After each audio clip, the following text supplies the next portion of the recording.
Welcome back to the channel, and today's video is about how to end the fights. It also explains why really we get attracted to people that have the ability to bring out the best in us, but also have the ability to bring out the worst in us. I like to share most of my examples using like marriage scenarios because this is my lived experience and it's just easier for me to explain relationships in the context of marriage. Feel free to use this information to kind of look at the relationship that matters to you. That can be relationship with your children. It can also be the relationship with your spouse and any other relationship. I will begin by sharing my own example. So before I got married, this is what was on my list, what I remember. He had to be a provider. He had to be a protector. He had to be a proclaimer, someone who proclaims his love to the woman he loves. Not these secretive people who are like, oh, are you married? Oh, I don't know. I wanted somebody who didn't have a problem telling the world he's married and he loves his wife. I also wanted a highly ambitious man. He had to be more ambitious than I am, and I'm quite ambitious. I wanted a lovely human being, a nice person. I also wanted someone who gets stuff done. I wanted somebody who was easygoing, sensitive, intelligent, and many, many, many things. And when I met Matt, he had all these things and then more things that I didn't even know I needed in a partner, but he had them. So I'm going to use a rubber band because I think it's easier. So the trait you want is over here. Yeah. But you never see the other end of the rubber band because the other end of the rubber band is what happens when this person overstretches that ability.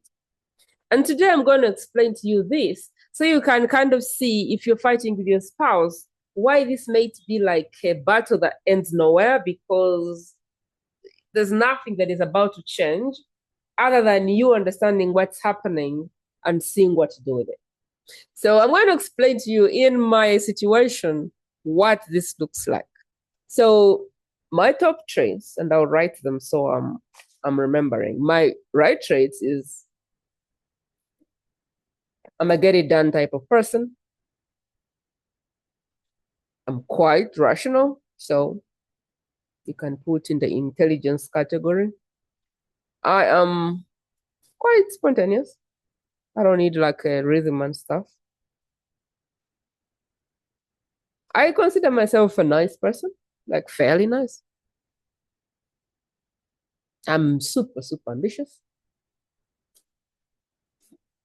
I'm an organized person.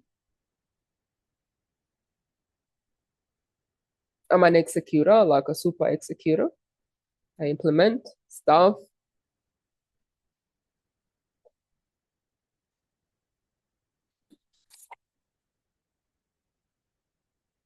Yeah.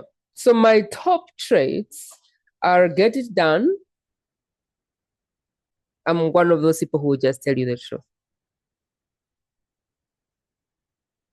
I am very open. I'm open book, like I have nothing to hide in the relationship. You can use my phone, I don't have secrets, let's say, like I don't have anything to hide from you. And I have a lot of love for everyone. Like I don't have hate for anybody. I somehow have the ability to find love for people that others might find impossible to love. This is this end of the rubber band. So most times when you meet people and you are attracted to their spirit, you're attracted to this. Oh, she's super organized. Maybe you're looking for like somebody to be in a home. You'll have an organized home or you'll have to have children and you're like, I want somebody who's like a motherly, something like that. You find that interesting. I'm an executor. I get stuff done. Give me a project and it gets done.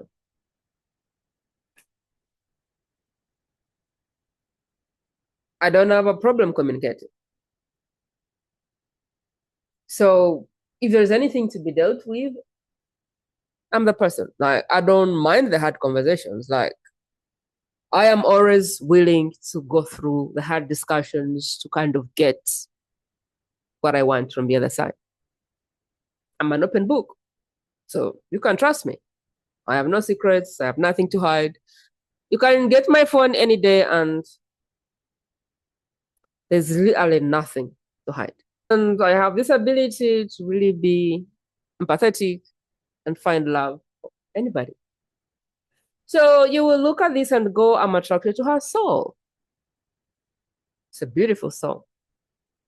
But then, as we live together, you find that there is this other side of the rubber band that you never saw, which is what happens when I overstimulate or overstretch my abilities. The executor becomes a controller. So you feel like it's my way or the highway. You may feel like that. The organizer can become the stickler. If somebody is organized, they don't really appreciate somebody who is not. So like in our relationship, Matt doesn't have organization. So if I was overstretching this muscle, I would be highly frustrated because he doesn't have organization in his DNA. Even if he wanted to organize, he can't. And early on in our marriage, I used to enter his office and my head would start spinning. He's the kind of guy who will have a desk and he'll have like 100 papers going on. And if you're looking for something and you ask him, he'll be like, give me 1 second, and he will know where to get it in his mix or mess of papers. That used to bother me until I understood that he actually does not have that vibration in his system. Organized chaos is his organization. When I learned that, I was like, okay. I'm a communicator, so I don't have a problem speaking my truth. When you have this ability, it means you have no problem speaking your truth. And sometimes your truth does not consider other people's feelings, and it can be heartless and insensitive.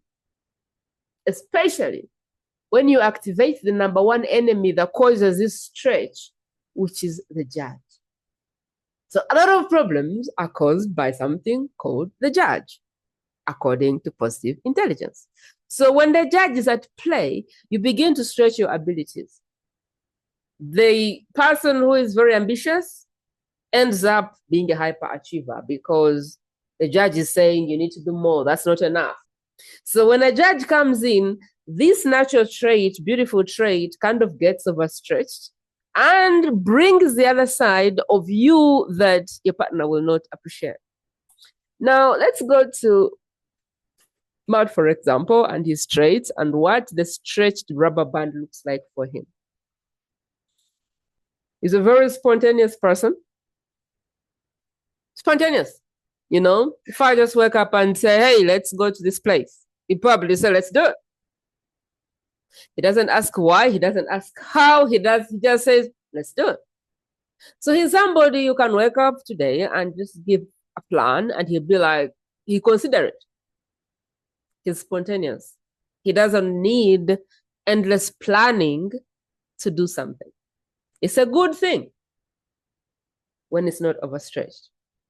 He's also somebody who is like a protector. He likes to protect you. He likes to make sure you're okay. Everybody around him who matters to him, he likes to provide for them. He likes to protect them. When he stretches this rubber band, the protector becomes a controller. He's a very intelligent person. His IQ is up there. If he stretches that, he becomes hyper-rational, which means he overthinks everything. Everything becomes philosophical and academic. Intelligent, I want it. This is a trait I want. The IQ I want. But overstretched, it becomes too philosophical, too theoretical, and too out of what I want. He's a nice human being, somebody who is just a nice person. They will do their best to put a smile on your face or on everybody's face. They have never woken up and started an argument. They always are asking the question, how can I make your life better? How can I put a smile on your face? Stretch that thing and you have a pleaser. Somebody who will forget his own needs, go out in the world, serve everybody, help everybody, and wake up one day resenting everyone because they didn't have the boundaries to say no or stop. And they didn't even know how to communicate their own needs. So they feel like they're killing themselves to help everybody and nobody's giving them anything back. So they're a nice person, but when you overstretch this rubber band, what happens is you can have a people pleaser on the other side. I like the nice person. I don't like the people pleaser, but this is one person. So I had the ambitious person, but I didn't like the stretched version, which is the hypertube. I like the nice person, but I don't like the people pleaser version of them. You see how this thing works? I like the get it done, or they like the get it done in me, but they don't like the controller, which is what the stretched version of a get it done person is. You want to have this person in your life, on your team, but when they overstretch their abilities, you don't like the controller or how they run over everybody to get stuff done. You like a sensitive person, but when they become a victim, you actually don't like that. You like the easygoing person, but when they avoid all the difficult conversations, you don't like that person. You like the intelligent or the brain-stimulating partner until they become the hyper-rational. Now you don't like them. You like the protector until they become the restless. You see how this stuff works?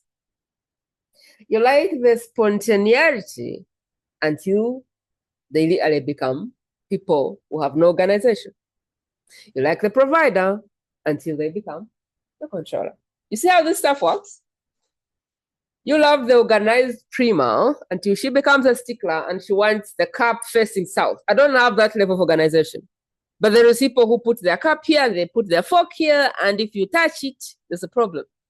But if you live with Matt who doesn't have organization, you're going to suffer because it's never going to understand which direction the cup should face.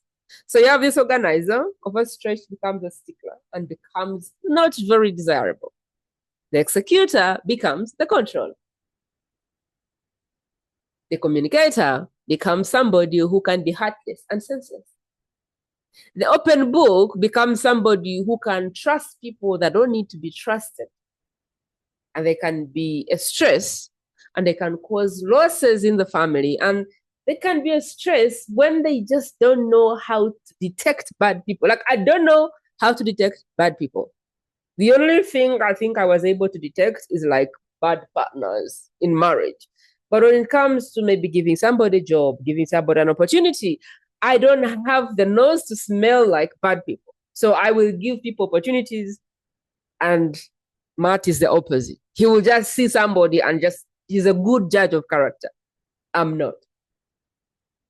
So you see how all these things, I have like the motherly character in me, but overstretched before it is stretched. It's like you care, you look after them, you feed them, you have this motherly tendency. But you stretch it and they're like, geez, I didn't marry my mother. You sound my mother right now. You look like my mother right now. So I hope this is helping so far. So when you understand this, then you kind of allow your partner to win. What we end up doing, though, is you're like, yeah, I like this, but I don't like this. So I like the good thing, but I don't like the stretched rubber band. So I'm going to keep the good thing, and I'm going to make this person more like me. So let's pick the provider, which is what I really like about Matt. One of his biggest traits is the provider. He wants to look after me and everybody else that he cares about. I care that he's a provider. I love a provider. Yeah. But also, this provider, when he stretches, he wants to provide for everybody. Everybody. The worst case of a provider is like, he'll have let's say 10,000 in his pocket, and he will use this to feed a street kid and go hungry. Like that's how far it can go. Like he will provide for everybody else until he's drowning. This is the kind of people who can be on the plane. The plane has turbulence. They're trying to save everybody on the plane, but they don't have an oxygen mask. This is what a provider looks like when they struggle. So chances are I like a provider. I married the provider. But when the people pleaser shows up, I don't like that very much. So what can happen is you can try to love the provider and hate the people pleaser. And you can kind of want him to do what I do, which is I know when to give and when to stop giving. I prioritize myself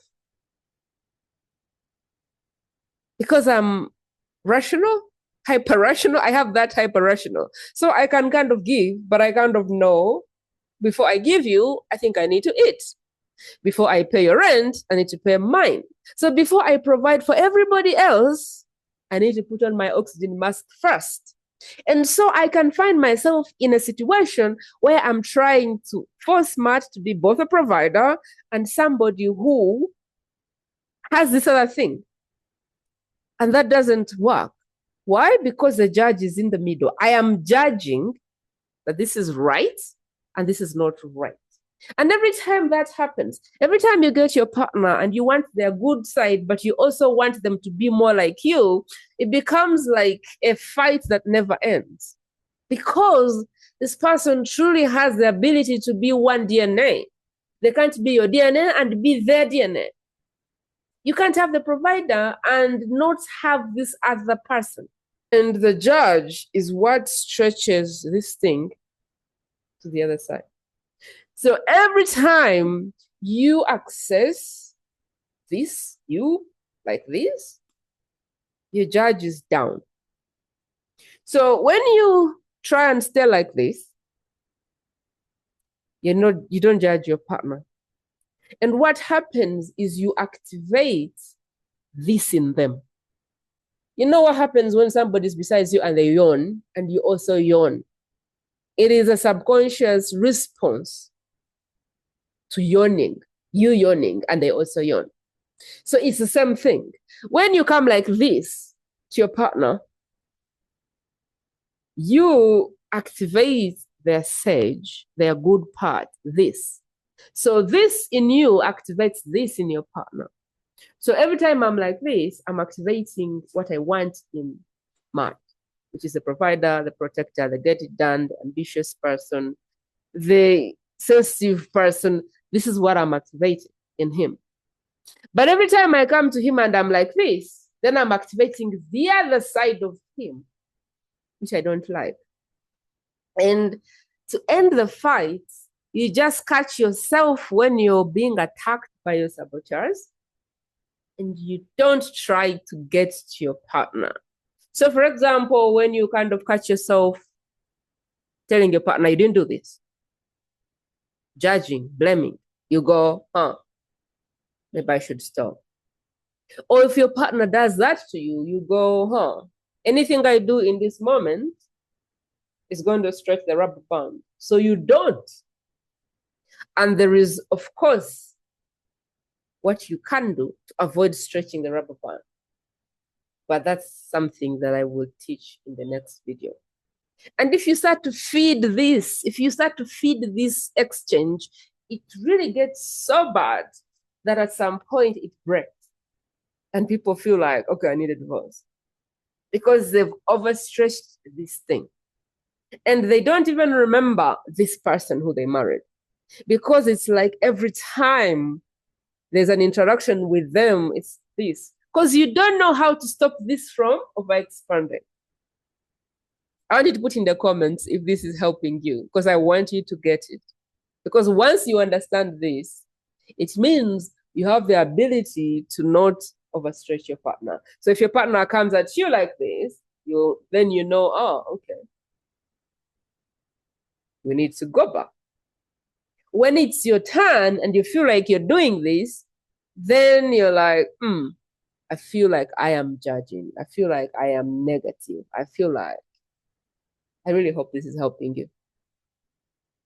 It is good to kind of sense danger. So this rubber band stretches to show you that something bad is happening. Otherwise, you wouldn't know when you're destroying the marriage versus when you're building the marriage. So this is in a way helpful. It's like when you step on glass, your body needs to know that you've just stepped on glass and there's danger, and it needs to help you lift the leg. When you're cooking and you step on something, you touch on a hot stove, it needs to burn you so you can kind of remove the hand. So that's kind of what happens here. The stretch is to show you that, hey, I think right now you're not helping the marriage. You're not helping the relationship. And what needs to happen is you need to remove the hand from the hot stove. Most people keep the hand on, and they keep the hand on, and they keep the hand on, and they keep the hand on. And they feel like, literally, their partner represents this after some time. And you lose interest in your partner, and you're like, this person is not changing, because you haven't learned how to not fuel or activate this in them, which is what you don't want. And so a lot of partners keep stretching their partner without even knowing they're doing it. And this is the loop. This is the endless fighting. You feel like it's been 10 years and you keep fighting over the same thing. Like, is the toilet seat up or down? You fight about that, and you fight and fight and fight, and 10 years later, you're still screaming at your partner for that. Because your judge has made up a story that's wrong. The toilet should be down or up. And so every time you see it, you kind of stretch your partner. And unfortunately, when you stretch your partner, what can happen is all their traits can go into the other side. So it's not like when you activate your partner, you activate one thing. Sometimes you activate everything. So my problem was controller. I had a controller at like 5 out of 10.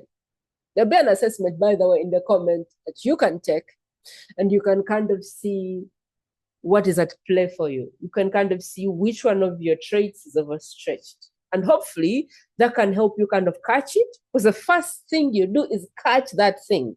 So for me, it was a controller was my highest, which was 5 out of 10. And when I saw it, I was like, oh, it's not bad. When Matt took the test, he had 10, 9, 10, 9, most of the things. So we thought, if you do the work, we'll be fine. But then when I finally caught myself, that 5 out of 10 in my controller used to be a bad activator of Matt's sabotage. So I had this judge, which would probably make up something like, this food is unhealthy. So let's say I go in the fridge, I open the fridge, I see Matt's drink, and I go, this thing is unhealthy. Coca-Cola is unhealthy, for example. My judge says, this drink is unhealthy and not good for you. And off of that, I would open my mouth and communicate what I'm thinking. And what would happen for him is every saboteur would be activated. Like the wire would go like this. And it kept going and going until I started to understand my judge and caught it. And so now when I see the drink, I go, it's his choice. Who knows? If the drink is bad or good, I don't. And so it's a drink. He goes to the restaurant and picks something that is a full plate of cream. It's a plate of food. I don't read too much into it. I don't judge the choice. And that really makes sure that these wires are the same. And I find that now I really stretch his wires less. Remember, for him is a provider. He doesn't have, like, his judge is sleeping until I wake it up. That is what was happening for me. He always didn't have this negative in him. Never. But then I would open my mouth, I would say something, and his wires would go off because I activated. But on the look of things, I didn't even think I was stretching anything, because when I took the test, it was like one thing was like a 5 and everything else was like 0 to 3. But that 5 was high enough to activate all his saboteurs. What was happening is we were experiencing a saboteur cocktail party. And the only thing I did was catch my judge and go, Prima, in this moment, you're judging. In this moment, you're trying to control the situation. In this moment, you're trying to be hyper-rational. In this moment, you're trying to be a stickler. In this moment, you're trying to be a hyperachiever. And once I could catch that and go, no, I'm not going to be a hyperachiever. I'm not going to be hyper-rational. I'm not going to judge my partner. I'm not going to be a stickler. Just because he left his socks there, I can make a big deal out of that. Or I can go, no, I'm actually not going to be a stickler because they're just socks. I just remove them, I put them in the basket. And no one has to be stretched. This, I feel, was like the number one thing that turned around our relationship for us, because we didn't even know what was going on. Now, looking back, really, it was my judge that activated Matt's judge every time. And I feel like a lot of people can feel like they're trying to help, they're doing their best, they're trying to do what they can for this person. But until you catch your judge and distract your judge and disempower your judge and make sure it's not running the show, it will. So my invitation for you is take the assessment and have a look at your own operating system. See your own scores. And that might help you understand what is at play in your relationship. We can explain this in business, we can explain it in other scenarios, but I think relationships would be helpful for most people. I think most people struggle from this stuff in relationships. So I like to speak to relationships because it's been the most impactful area of my life. And I think more people can use help in relationships. But this can be applied to business, can be used for parenting, it can be used somewhere else. But that will be a discussion for another. Please hit the comments and let me know what was most helpful for you. Take your assessment and then let me know what your results look like. If this was helpful, subscribe and share.